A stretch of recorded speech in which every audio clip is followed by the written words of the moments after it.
Hello, this is Business Connect, and today, as usual, I'm joined by my co-host, Charles Odi. Charles, how you doing? I'm very well this morning. Excellent. I want to welcome Olakunle Shorinyo to the show. You're welcome to the show, sir. Thank you very much. But talking about effectiveness for entrepreneurs, let us begin with defining the term effective. What does it mean to be effective?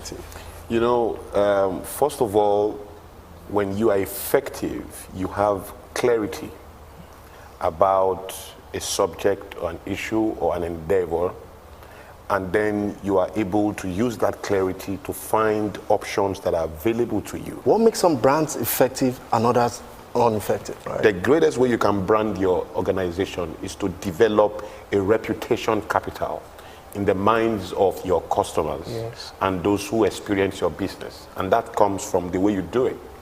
Now, there are businesses who are doing multi-million, 500 million, 800 million, you know, but they are still businesses. The day they die, the business dies because there's no structure that allows that company to function in an automated format. The way it works is not just about building a brand and, you know, getting the colors right and, you know, getting big and getting popular. It's about systems. It's about structure. It's about culture, most importantly. See, the greatest effectiveness you can have is not just about making a lot of money, because people made money. Yes. People made money. Economies are strong because there are people with big dreams. And, you know, with somebody, I think you mentioned Dangote, you know, what we are discussing is not to discount the great efforts going there. The business will get to that level, the organization will get that, but it's not where we are. And Dangote is not the benchmark, you know, but it's a fantastic organization Nigerians should rally around, you know, and we should keep having the hope and the expectation that it will get there. But that is not the benchmark. You know, that's what I was trying to say.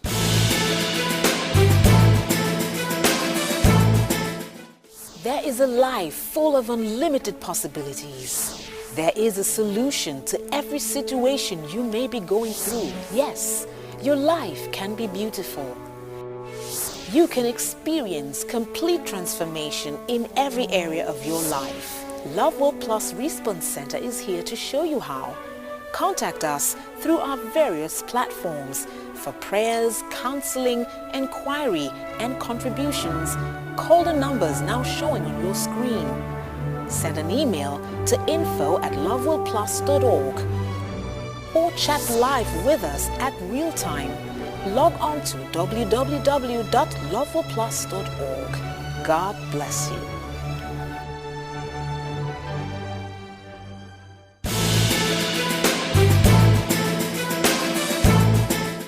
Let's look at it. You said economies are built when the people have big dreams. Now, we then take it to the personal level. A lot of people have big dreams. They can dream. They got amazing dreams. But then it doesn't, they were dreaming big at 30, at 60. Some are still dreaming, some have stopped dreaming. It didn't happen. How do I implement my big dream? What do I do? Okay, and I want to create something that the society will be happy about. What do I do? First of all, you need to know that optimism is free. Enthusiasm costs nothing. So dream can have its nuisance value as well. So a dream is not an end, it's a means to an end. So don't overrate your ability to dream. So if you dream a lot, you don't really have a fantastic thing yet. You are not different from somebody who wants to be a great carpenter and has bought a hammer. The hammer is not a testimony. It is when the hammer is knocking nails on walls for people that is a testimony. So if you open a shop, it's not a testimony yet. Your goal is not to open a shop, your goal is to make money. The shop is not an end, it's a means to an end. So you can be excited at the idea that you have received a tool, but it will be a great tragedy to confuse a tool for the goal. The tool is not the goal. So people need to be clear that you have a dream is great, it's just a beginning. Okay, so what is next? What is next is to get trained. You know, we talked about the trained eyes of a pilot. It is that eyes that could spot the invisible route in the sky. You need to get trained. You need to receive knowledge about what you are trying to do. You need to go out of your comfort zone, you know, and receive knowledge beyond what is common, you know, and in the defense of your originality, your authenticity, You need to acquire knowledge. Then, like I said, get mentored. Have people around you who can spot the dark spots for you and reduce your error rate. Yes. Every human being is frail. There's a part of you that cannot see the full picture. It's natural. So since it is natural, it's not new. So block it. How do you do that? Get eyes that can see what you cannot see and lean on those. That will reduce your error rate. That will reduce your mistakes and get you more focused. All right? So you need a plan, you know. When do you want to do what you want to do? Okay, I want to do this. You need milestones, you Exactly. know. So these are things that you need to bring into the picture. And you also need self-awareness. You need to know your limits as a person. You know what you can't do. Let me tell you about myself. I can't supervise. You can't supervise. I don't know how to supervise. So since I know that, I can't supervise. Once I begin to supervise you, it means I want to fire you. But you can mentor people. I can mentor people, but I can't supervise within my structure. I don't know how to supervise, and I'm not sorry. I don't want to be healed from it. So I'm able to focus my energy into something else. I'm a visionary. So since I know that I don't supervise, and if I hire you, I will not supervise you. So I made a rule: hire good people, because you know you will leave them alone. So I hire good people and leave them alone. So once the hiring is wrong, if you join my company, I will leave you alone to destroy me. So I invest, I make the hiring call myself. I do the hiring myself, and I've invested a lot of efforts in my ability to discern a good hand on the hiring table. Wow. So that when I bring you in, I won't have to supervise you. So that's self-awareness. It has taken me a level of understanding to know that I don't know how to supervise, and I don't want to know how to be supervised. That energy for supervision works for me in another level of concentration, of perception, of study that give me more time there. So since I don't supervise, I get my hiring right. And when I get the hiring right, I won't need to supervise you because you know what to do. So you need self-awareness. You need to know your limits, and you know the kind of structures you need to build to support those limits. Some people think that the human being is limitless in capacity. They say you can do anything. In fact, I had a boss one time who would give you task after task after task, and I was supervising a team. And so I told her, this guy's plate is full. This one's plate is full. I'm the one supervising them, so I can. She says, no, the human being is limitless. How true? Sadly, is untrue. Unfortunately, I would like to identify with that optimism. It's a great thing to hear, but it's not true. There's nothing in life without limited capacity. There's nothing. Wow. So whatever can exist has defined pathway, trajectory of growth, limitation in expression, whether you like it or not. With God, all things are possible. With God. But God won't do all things now. Do you understand? Exactly. So God cannot love you so much, believe in you so much, and promote you from age 25 to 30. And say, I believe in this guy so much, I need him to finish this project, make him 30. You have to wait 5 years, no matter who is supporting you. So it's called process. It's called due process, isn't it? So whether you like it or not, there is a limit to what you can do. You can't do everything, all right? So you can only do what you can do. Yes. What you do well is what you can do. What you don't do, you can't do it. So it's very important. That's why there is division of labor. That's why there is delegation. That's why there is all of those. So you really can't do everything, So you have to find what you can do and to focus your, energy has a lifespan. True. Time is infinite, but energy has a lifespan. So at a point in your life, when retirement will be sure, death will be guaranteed. Not because time has reduced. The same time you had when you were age 1 is the same time you will have when you are 100 years old. Yes. What you don't have again, that guaranteed retirement and ensure that you are going to die and you are at the departure lounge of life at 70 or 80, is that your energy has faded. So fading energy is key, and this is the thing. If fading energy is key, then you have a limited resource chasing unlimited things that you need to do. Yes. That is why simple economics must come in. There must be a scale of preference where you choose what is most important, and there must be opportunity cost for everything you do. So if I decided to do A, there must be an alternative for gone.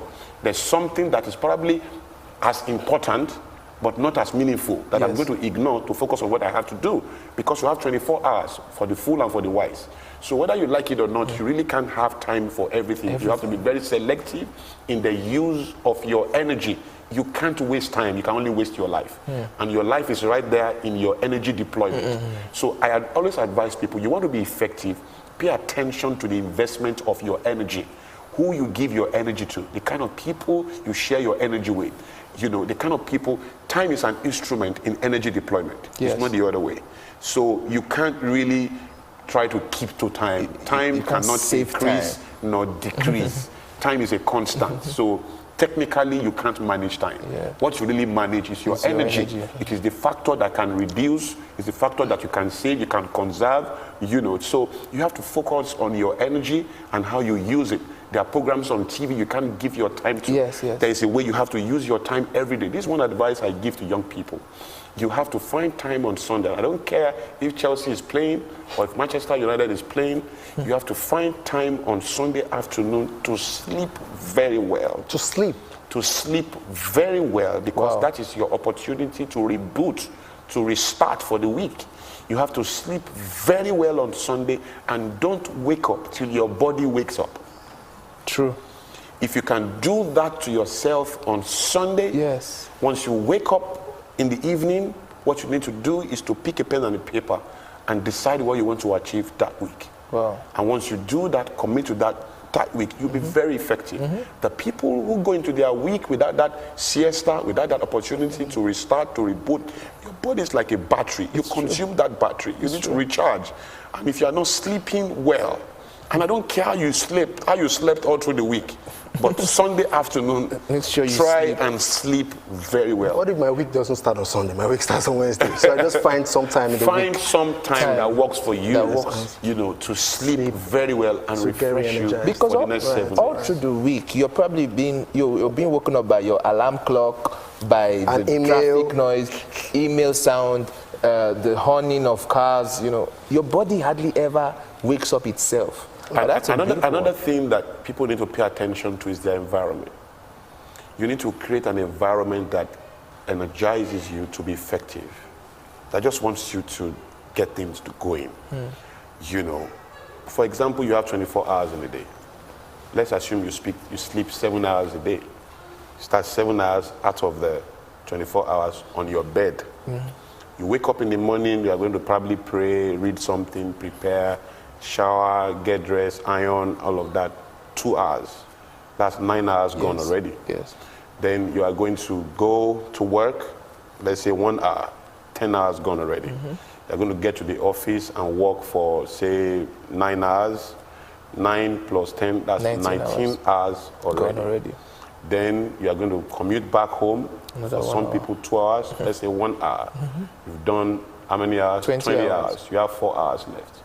You get back home, then your children, your friends, community, church, all of the things you have to do, you have 4 hours for all of that. And you still have to go to bed around 10 o'clock. You still want to do your 7 hours again, or you want to do your 8 hours again. How do you balance all of this? Your bedroom alone, you're going to come back to that place. Between your bedroom and your house, you are burning about 12 to 13 hours of your time every day. You better love that place. Otherwise, that place will be draining you without your permission. So you need to check that environment and make sure that it looks the way, you know, a color can reduce your morale. And you won't even know, you know. So I pay attention to my environment. I talk to professionals there are people who consult about presence. And there's the executive presence. So there's so much to think about. So you have to maximize all of these things and look at from the pen you use to the glass cup you use to have your drink. You can get inspiration from there. You can be energized. You walk into a room and you are demoralized and you don't know why. So true. The colors of the room, the way the place is set up can demoralize you. You know, the people in the room, thought has a presence. The people around you, they are full of bitterness, they are toxic in their thinking, they are worrying, they are negative in their approach. They can affect who you are. They can affect your composure per time. You know, you have to pay attention to all of this. That is why you have to be selective, you know, in the people you allow into your life. Who qualifies for the investment of your energy? Your time. You have to check that consistently and ensure that there are people that can unlock your energy, that can unlock your inspiration, and allow you to think and to solve problems. Fantastic, fantastic. So, sir, most of the times when myself and Brian speak with small business owners, these young enterprising people, we find out that one of the limited resources, one of the setbacks is resources. So now I want us to address the non-financial resources. We know that financial resources is a huge one. The non-financial resources, you mentioned mentorship. You mentioned creating an effective environment. So what other things can these young people cultivate? Well, when it comes to financial resources, I always tell people, God will not put your miracle beyond your reach. Neither will he put it in the hands of your adversaries. When the biggest thing that you need to move forward, to take your next step, is in the hand of a third party or a second party beyond you, and as far as your next level or your next step is concerned, there's nothing within your range that you can do to make that step, that problem is your invention. A lot of times, we depend on variables we cannot control to determine our next piece or our next level of relevance or the next action we need to take. It doesn't work that way. I always tell people, if you come into yourself and you listen to yourself, most of the time, you have lost the bearing to be able to have honest self-evaluation, particularly in a complex environment like ours, where time is compressed terribly. And where time is compressed like this and complexities intensify, there is a greater and greater demand on knowledge. That knowledge is not necessarily what you can supply by yourself, but essentially what is available around you. And that is why you need to tap into your greatest resource, which is people. You know, and that is where the mentorship that I mentioned comes in. But a lot of times there's too much distraction that hinders you from honest self-evaluation. So you are also able to be, you are supposed to be able to listen to yourself and find your necessary options to be able to know the ones to embrace. But there's so much around you. NEPA, traffic, yes, exactly. Beef, you bad belly, envy. Bad belly is not a major factor now. It's a major factor. The distraction. So there's so much distraction around you. The system is really not working. You know, the banks are not doing what they should do. It's not because they don't want to do it. They are also hindered by larger factors that does not allow them to do it. People are sincerely frustrated, sincerely confused. And so there is another way you have to define your meaning. And that is why you need to get out of yourself, you know, and go out of your way to develop a walking, talking relationships. I say to young people, buying somebody's book does not make him your mentor. Listening to somebody's CD means the person is a source of inspiration to you. Yes. It's a source of information to you. Right. It's a source of knowledge to you. Right. A mentor is somebody you are in a walking, talking relationship with.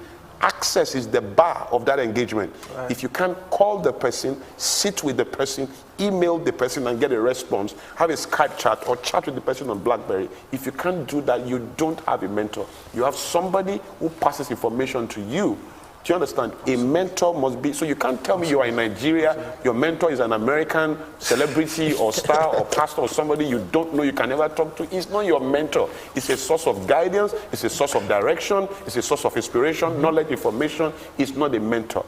Mentor-protege relationship is a walking, talking relationship. So step down from the pedestal of finding what is foreign and American.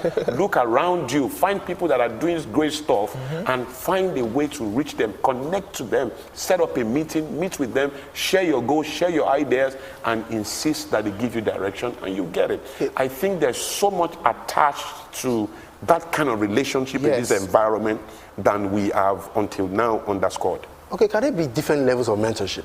Because I know that I have a mentor. and he has released a lot of great materials that affect my life. And then if I have a situation, I just have to look for the material that's speaking to my situation. Okay, does that work? But does that work? That's not practical. If you want to make a choice between good and bad, you can do that. Yes. But you rarely make a choice between good and bad. Your most important choices are between good and better, or better and best. If you want to make a choice between picking up a job in Access Bank or picking up a job in Zenith Bank, Right. how do you read a book to know the difference? Okay, but if this You need somebody who is over you, understands the system, who can give you some kind of information that is not available. Principles are universal. Experiences are peculiar. Yes. Do you understand? And when you navigate through life, there's a limit to what principles can do. I can tell you, work hard. But right now, you are not even lazy. What you are dealing with is not about laziness. Exactly. You want to make a decision between two great organizations, Right. Access Bank and GTP. Right. Two great organizations. None of them is evil. None of them is bad. But one may be more sensitive to your career than the other. How do you make that kind of a choice? You can't read a book or listen to a CD to get that. And if you do, that is a stroke of luck. That is a stroke of grace. That is something amazingly Providence has provided for you. But in practical terms, methodical terms, you need you need to call somebody at that time. Yes. And say, sir, what do you think? I have this offer before me. One is from GTB, one is from Access. I'm thinking I should do Access. I say, let's talk tomorrow. I'm thinking you should do it for so reason. So don't get it wrong. Mentorship in its popular meaning covers what you are saying. Yeah. It is in my experience and my struggles with life that I found out that simply because I can read your book does not make you my mentor. Because I found out that as I journey on, there are so many things I'm not able to know and I'm not able to do simply by reading your book. You need to sit down. Just imagine if God was mentoring you that way. I was going to come to that. So you are my mentor, Olakunle Shorinyo, Yeah. and you're the CEO. But you built other people, you built managers, and you built line of business supervisors. Yes. And I cannot access you. Now, can I go to one of those people to get advice from, but you're still my mentor? Does that work? Depending on what you are trying to get. Because people work with me does not make them me. Exactly. But you built them. I built them, but I didn't reproduce myself. There is this idea about reproducing yourself. Yeah. I really can't reproduce myself. I can only multiply you. Wow. So that you can remain authentic. I don't want it to be me. Authenticity. But I meet a lot of young people out there who say, I want to be like you. I said, that would be a disgrace. That would be an embarrassment. You really can't be me. The world has had enough of me. I'm here and I'm fulfilling my destiny. And nobody's looking for another Olakunle Shorinyo. You already have me. We are looking for you. So we need to find you. Do you understand? Now, if I have managers under me, they can give you some advice, but everybody has what I call helicopter view and is sensitive to your height in life. Do you understand? So if you advise me, you will only advise me from what you can see and what you understand. Right. True. Do you understand? Right. So as far as that information, even if you come to me one-on-one as your mentor, I could tell you, you know what? Let me train call my secretary, call my manager and say, talk to him, he can advise you on that issue. I'm still your mentor. Right. But you come to me, you have a relationship with me. Do you understand? So the relationship I can now, is key. It's very key. It's a relationship. It's very key. Okay, we've identified mentorship. Now, the other thing that I want to ask you, you said people are very... training. And Self-improvement. And you spoke about people. People are very important. Myself and Brian started a business, and it was God who brought us together. So now I have this fantastic dream. I want to be in Singapore, I want to be in Uruguay, but I need to identify a partner because right now I cannot hire. I'm not a big organization. So how can I get to identify someone like Brian who, because I know myself, but I know what I'm able to do and what I'm not able to do. How do I find my better half in business? Prayer and fasting. that's you know, I tell people this. The three most important things in your life outside your maker is people, places, and events. People, places, and events. You greet those three things with caution and understanding. People don't come into your life for appearance sake. Everybody comes into your life for a reason. Some come for a season, some come for a lifetime. You need the grace of God to know the difference. The difference in people is the difference in your life. You must never forget that. And then you have places. You don't just go. Everywhere you go is destiny sensitive. Destiny in itself is location sensitive. Wow. You need to be aware of where you are part-time. People don't just come, you don't just be in. There's a reason why you are in a particular place at a particular time. You need to be sensitive to the people around you. You need to be sensitive to the places you go and the events you honor. It's very, very important because it is within the mix of those three variables that destiny crosses your path. And so when you even pray and you are done praying and you get out there, you are looking for three things: people, places, events. Stay sensitive. Audit before you commit. Let people qualify for the investment of your energy, I said. Allow people to express themselves. Let them talk. And when they talk, no matter what they say, they should get 10% of your attention or 10% of your respect. Let them begin to act what they talk about before they can unlock your highest respect and your highest attention. It's so important. If you stay true to that, your partners of destiny will emerge. If you stay true to that, your partners of destiny will emerge. Wow. If you are unguarded with those three things, the frustrations of your destiny will also emerge.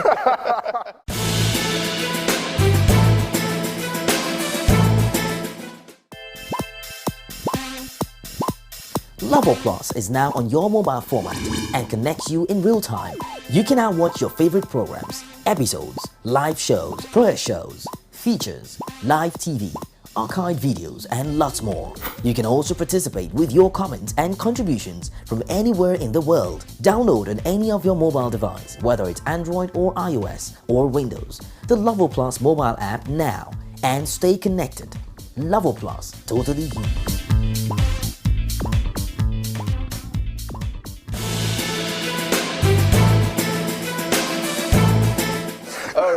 All right. Wow. On that note, we're going to round off. It's been wow. We're going to round off. I want to thank my special guest, Olakunle Soyinyo. Thank you so much. I wish we could go on and on and on and on. And I'm sure you watching, you're hoping he can be on again next week. Well, anyway, there are a lot of platforms you can find him. I think there's a website, olakunlesoyinyo.com. Yes. You can get a lot of information, a lot of materials there. He's been teaching so many things about effectiveness, about life, about business, about building societies. So much to learn. All right, from Olakunle Soyinyo. And that has been our show for today. Remember, you can get this show we just finished now and other shows on www.lovewarplus.org. You can find it there, as well as on our dedicated website, www.businessconnectonline.com. We have a community on social media, and it's on UCOS, www.ucos.com, and the exact community address is www.ucos.com/groups/businessconnect. I'm sure all the addresses and the information you need are scrolling on the screen. Thank you so much for joining us today. We will see you again next week, and until then, keep winning.